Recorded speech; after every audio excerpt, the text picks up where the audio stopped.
Hello बच्चों, स्वागत है हमारे यूट्यूब चैनल पर। तो आज हम पढ़ाएंगे विशिष्ट प्रतिरोध अथवा प्रतिरोधकता। तो स्पेसिफिक रेजिस्टेंस और रजिस्टिविटी ये पढ़ेंगे। तो इसमें देख लो विशिष्ट प्रतिरोध, इसकी पहले डेफिनेशन देख लो। तो डेफिनेशन इसकी क्या होती है, जब किसी चालक में विद्युत धारा प्रवाहित की जाती है तो चालक के किसी बिंदु पर विद्युत क्षेत्र की तीव्रता E तथा धारा घनत्व J के अनुपात को विशिष्ट प्रतिरोध अथवा प्रतिरोधकता कहते हैं। तो इसकी डेफिनेशन समझ में आ गई। एक बार फिर देख लो। जब किसी चालक में विद्युत धारा प्रवाहित की जाती है तो चालक के किसी बिंदु पर विद्युत क्षेत्र की तीव्रता E तथा धारा घनत्व J के अनुपात को विशिष्ट प्रतिरोध अथवा प्रतिरोधकता कहते हैं। इसको किससे निरूपित करते हैं, रो से। तो विशिष्ट प्रतिरोध बराबर क्या होता है, विद्युत क्षेत्र की तीव्रता बट्टे धारा घनत्व। रो बराबर क्या होता है, E/J। क्या होता है, E/J होता है। हम मान के चल रहे हैं, माना किसी तार की लंबाई, लिख लो, माना किसी तार की लंबाई L, अनुप्रस्थ परिच्छेद का क्षेत्रफल A, अनुप्रस्थ परिच्छेद का क्षेत्रफल A है। जब किसी चालक के सिरों के बीच B विभवांतर स्थापित किया जाता है तो चालक में धारा I बहने लगती है। कितनी बहने लगती है, I बहने लगती है। तो चालक में धारा I बहने लगती है। यह चालक के प्रत्येक बिंदु पर विद्युत क्षेत्र की तीव्रता E तथा धारा घनत्व कितना हो, J हो तब। तो ये लिख लो, चालक की लंबाई L तथा अनुप्रस्थ परिच्छेद का क्षेत्रफल A, तार के सिरों के बीच भी विभवांतर स्थापित किया जाता है तो इसमें धारा I बहने लगती है। तब चालक के प्रत्येक बिंदु पर विद्युत क्षेत्र की तीव्रता E तथा धारा घनत्व J कैसा है, नियत है। तब विद्युत क्षेत्र की तीव्रता, तब विद्युत क्षेत्र की तीव्रता, तब विद्युत क्षेत्र की तीव्रता E बराबर क्या होगा, B/L। विभव प्रवणता की परिभाषा से यहाँ लिख दो, विभव प्रवणता तथा तीव्रता में संबंध से, संबंध यही होता है, निकलवा चुके हैं। और J बराबर क्या होता है, तथा धारा घनत्व, तथा धारा घनत्व J बराबर क्या होता है, I बट्टे, क्या होता है, I बट्टे, तब समीकरण 1 से, तब समीकरण 1 से। तो समीकरण 1 कितना हुआ, तब समीकरण 1 से रो बराबर क्या हुआ, रो बराबर इसका मान लगा दो, E का मान क्या होता है, B/L, और इसका मान क्या होता है, I बट्टे A। तो रो बराबर क्या हुआ, B/I इंटू A/L, परंतु B/I बराबर क्या हुआ, R प्रतिरोध, ये विद्युत प्रतिरोध हुआ। क्या है, विद्युत प्रतिरोध। तो क्या हुआ, तब रो किसके बराबर हुआ, तब रो बराबर क्या हुआ, R इंटू A/L। कितना हुआ, R into A/L, R into. तो ये समझ में आ गया, विशिष्ट प्रतिरोध अथवा प्रतिरोधकता ये आया। अब इसका मात्रक, इसका मात्रक क्या होता है, ओम, और इसका मात्रक क्या हुआ, मीटर स्क्वायर, इसका मात्रक क्या हुआ, मीटर। तो मीटर से मीटर कट जाएगा तो क्या हुआ, इसका मात्रक क्या हुआ, ओम मीटर। अब लिखो मात्रक, लिख गई, लिख लो, इसका मात्रक क्या हुआ, मात्रक, इसका मात्रक होता है ओम इंटू मीटर। क्या होता है, ओम इंटू मीटर। इसका मात्रक क्या होता है, ओम इंटू मीटर। अब बिमा विशिष्ट प्रतिरोध की, विशिष्ट प्रतिरोध की विमा,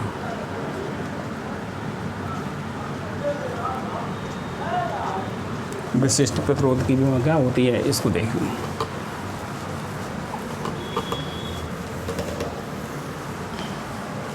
विशिष्ट प्रतिरोध की विमा, तो रो बराबर क्या होता है, रो बराबर R into A/L, R into A/L, परंतु R बराबर क्या होता है, B/I। तो रो बराबर क्या हुआ, B/I इंटू A/L।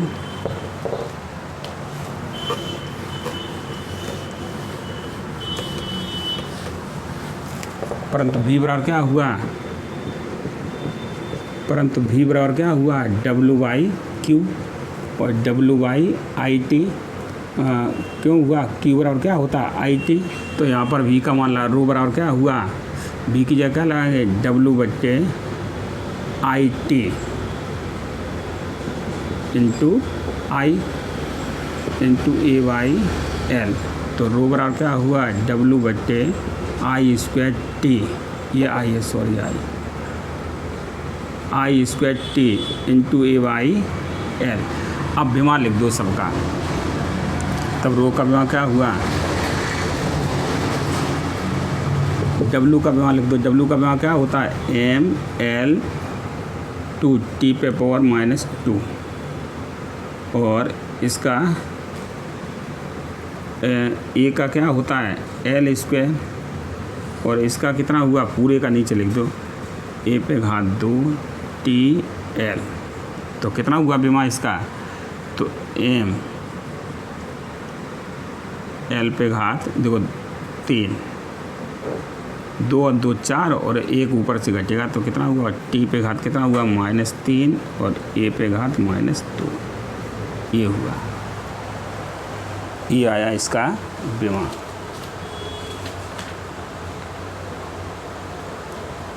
इसका MKS पद्धति में मात्रक कितना हुआ, मीटर किलोग्राम सेकंड। MKS पद्धति में मात्रक इसका कितना हुआ, MKS पद्धति में मात्रक किलोग्राम मीटर/3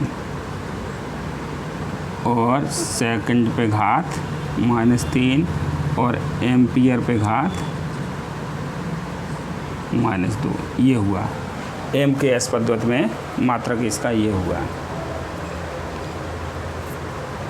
अब देख लो, ये समीकरण 2 डाल लो, समीकरण 2 डालो, ये हुआ।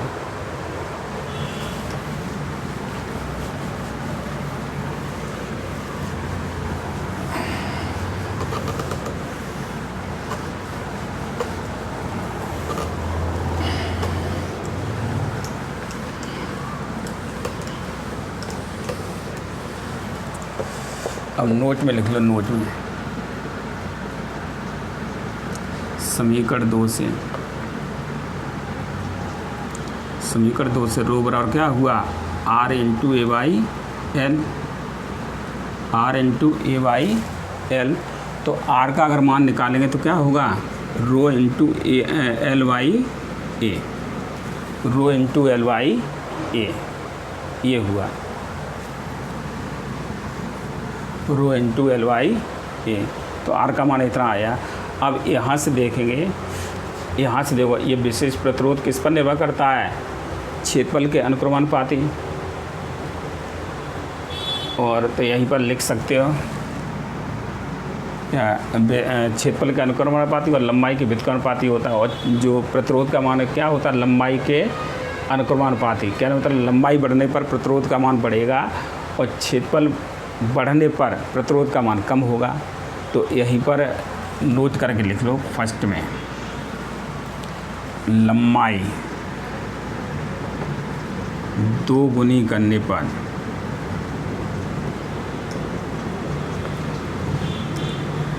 क्या, ऐसे लिखो, लंबाई 2 गुनी, सीधा लिख दो, लंबाई बढ़ने पर प्रतिरोध का मान बढ़ता है। और दूसरे में लिख लो, क्षेत्रफल बढ़ने पर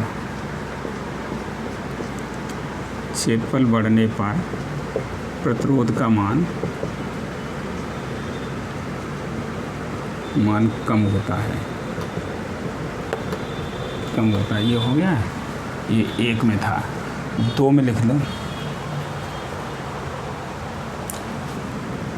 ताप बढ़ाने पर धातुओं का विशिष्ट प्रतिरोध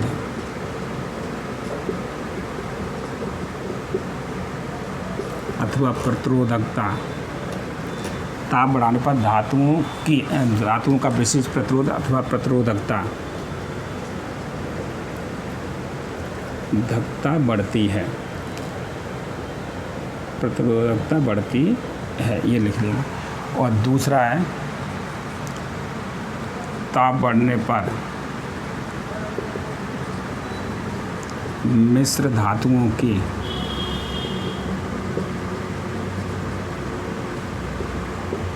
प्रतिरोधकता बढ़ती है, परंतु धातुओं की अपेक्षा कम।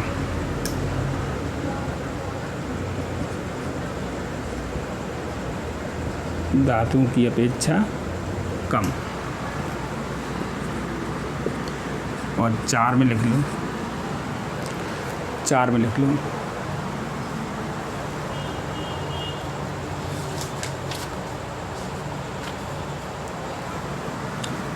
ताप बढ़ने पर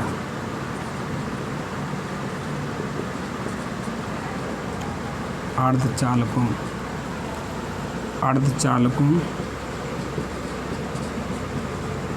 की प्रतिरोधकता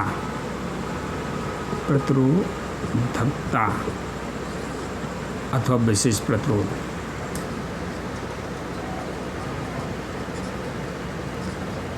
विशिष्ट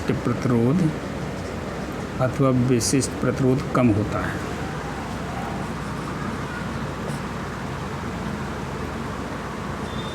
कम होती है,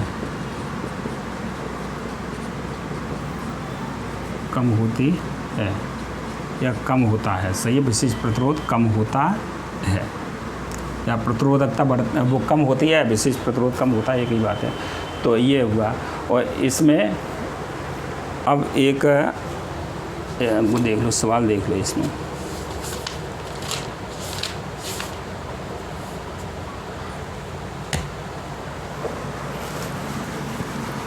ये क्वेश्चन हम लिख लेंगे। एक तार का प्रतिरोध, ये क्वेश्चन है। एक तार का प्रतिरोध, एक तार का प्रतिरोध R ओम है। कितना ओम है? R ओम है। एक तार का प्रतिरोध R ओम है, वो R ओम है। यह तार को खींचकर, यह तार को खींचकर इसकी प्रारंभिक लंबाई के तार को खींचकर इसकी प्रारंभिक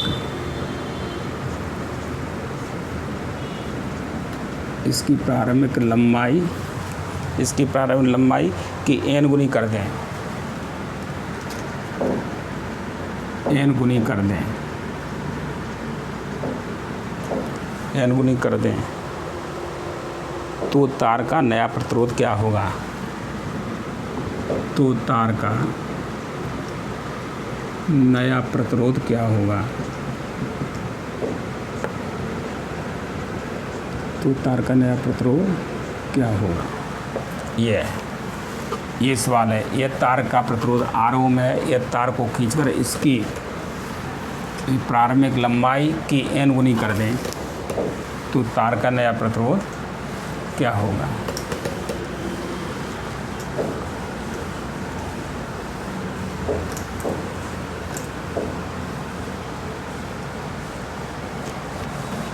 हम मान के चल रहे हैं, इसका आंसर है, सॉल्यूशन देख लो। हमारा तार की प्रारंभिक लंबाई कितनी है? L। हमारा तार की प्रारंभिक लंबाई L। प्रारंभिक लंबाई कितनी है?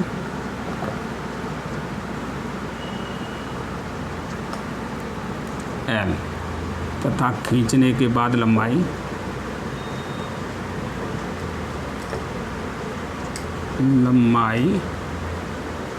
L जैसे तार का प्रारंभ में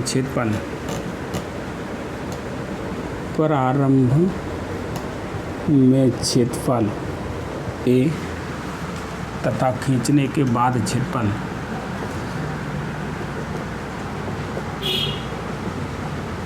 तथा खींचने के बाद क्षेत्रफल ए डैश है, तब प्रारंभ में आयतन कितना हुआ, तब प्रारंभ में आयतन कितना होगा एल, तथा खींचने के बाद आयतन कितना होगा, खींचने के बाद आयतन ए डैश एल डैश। तो आयतन तो बदलेगा नहीं, तो खींचने से पहले जितना रहेगा खींचने के बाद भी उतना ही रहेगा। तो क्या हो जाएगा, ए एल बराबर क्या हो जाएगा, ए डैश एल डैश। तो कितना हो जाएगा, ये हो जाएगा ए बट्टे ए डैश बराबर एल डैश बट्टे एल। लेकिन लंबाई कितनी कर दी जा रही है, एन गुनी कर दी जा रही है, तो कितना हो जाएगा, तो ये लंबाई एन गुनी कर दी जा रही, तो एन एल बच्चे क्या हो जाएगा एल, तो एल से एल कट जाएगा, क्या हो जाएगा एन हो जाएगा। तो इसका मान ए बट्टे ए डैश एल डैश बट्टे एल बराबर क्या हो जाएगा एन हो जाएगा। तो लंबाई कितनी कर दी जा रही है, एन गुनी, तो एल डैश बराबर क्या हुआ एन एल हो जाएगा, इतना हो जाएगा। अब देखो, लेकिन मुझे क्या ज्ञात करना, प्रतिरोध ज्ञात करना। क्या ज्ञात करना है, प्रतिरोध ज्ञात करना है।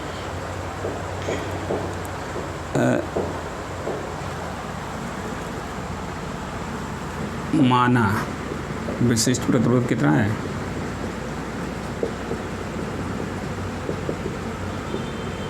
रो है। विशिष्ट प्रतिरोध इसका कितना है, रो है। तो आर बराबर क्या हो जाएगा, तब खींचने से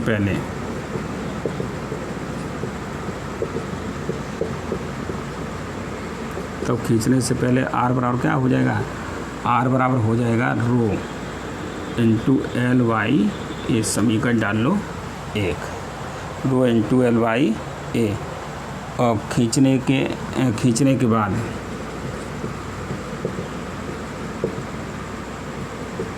बात क्या हो जाएगा, आर डैश बराबर क्या, रो तो बदलेगा नहीं, तो एल डैश बट्टे ए डैश समीकरण 2।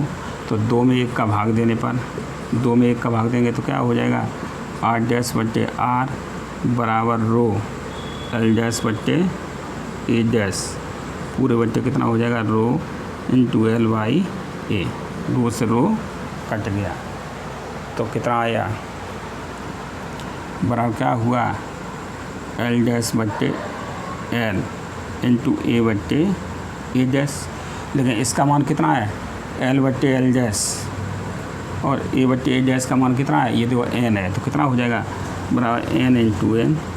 तो कितना आया, यही लिख लो, आर बट्टे आर डैश बराबर क्या हो जाएगा एन स्क्वायर। तो आर बराबर क्या हो जाएगा एन स्क्वायर, वो सॉरी आर नीचे डैश ऊपर है, तो आर डैश बराबर क्या हो जाएगा आर। अगर यहाँ पर लंबाई 2 गुनी कर दी जाए, कितनी कर दी जाए 2 गुनी, तो प्रतिरोध कितना हो जाए 2 दूनी 4, 4 गुना हो जाएगा। लंबाई कितनी कर दी जाए 2 गुनी, तो प्रतिरोध कितना हो जाएगा 4 गुना हो जाएगा। और 3 गुनी कर दी जाए तो प्रतिरोध कितना हो जाएगा 9 गुना हो जाएगा। तो एन स्क्वायर आर डैश बराबर क्या होगा एन स्क्वायर आर हो जाएगा। तो ये हुआ। तो ये सवाल पूछा जाता है, वो कहता है यह तार की लंबाई 2 गुनी कर दी जाए तो उसका प्रतिरोध कितना हो जाएगा। तो यहाँ पर ये फार्मूला याद रखो, एन पे घात 2 बराबर क्या हो जाएगा 4 गुना हो जाएगा। अगर 3 गुनी कर दी जाए तो 9 गुना हो जाएगा, 4 गुनी कर दी जाए 16 गुना हो जाएगा।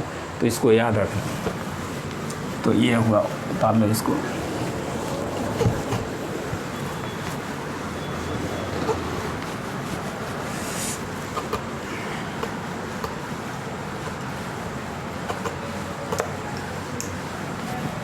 अब देखो विशिष्ट चालकता, ये तो हुआ विशिष्ट प्रतिरोध। अब क्या विशिष्ट चालकता।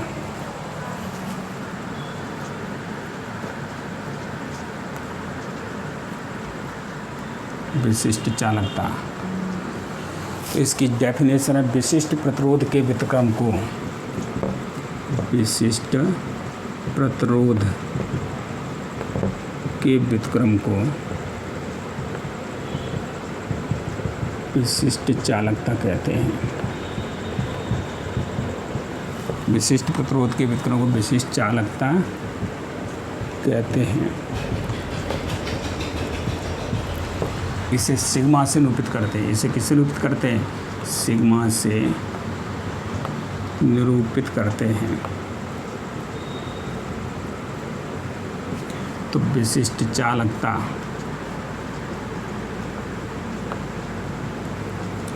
एक बटे विशिष्ट प्रतिरोध तो सिग्मा बराबर क्या हुआ, एक बटे रो। इसका मात्रक क्या हुआ, उसका उल्टा हो जाएगा। मात्रक क्या हुआ, ओम इंटू मीटर पे घात -1, ओम इंटू मीटर पे घात -1। इसकी विमा,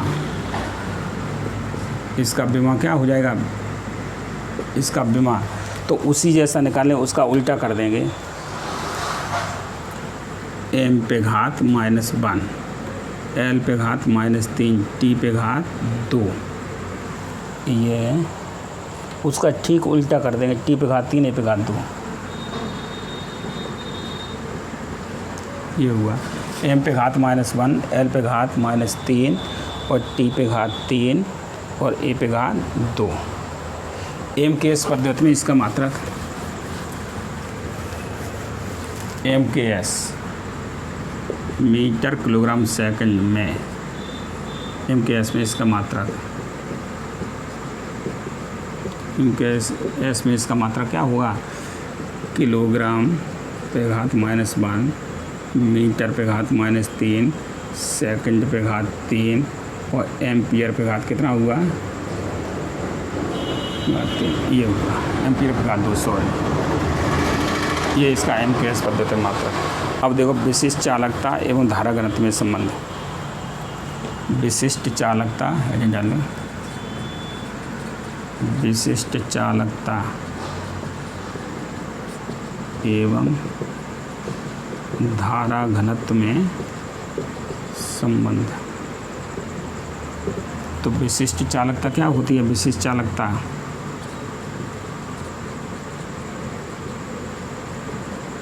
विशिष्ट चालकता सिग्मा बराबर क्या होता है, एक बटे रो, परंतु रो बराबर क्या होता है, रो बराबर क्या होता है, ई बाई जे। क्या होता है, ई बाई जे, ई बाई जे। तो इसको हम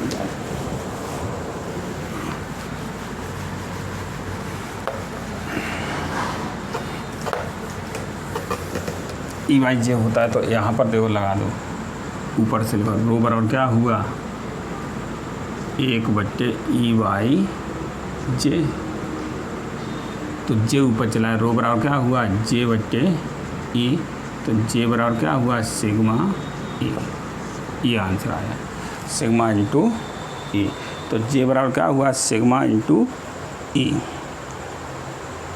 तो धारा घनत्व किसके बराबर, विशिष्ट चालकता इंटू विद्युत क्षेत्र की तीव्रता। तो धारा घनत्व बराबर क्या हुआ, विशिष्ट चालकता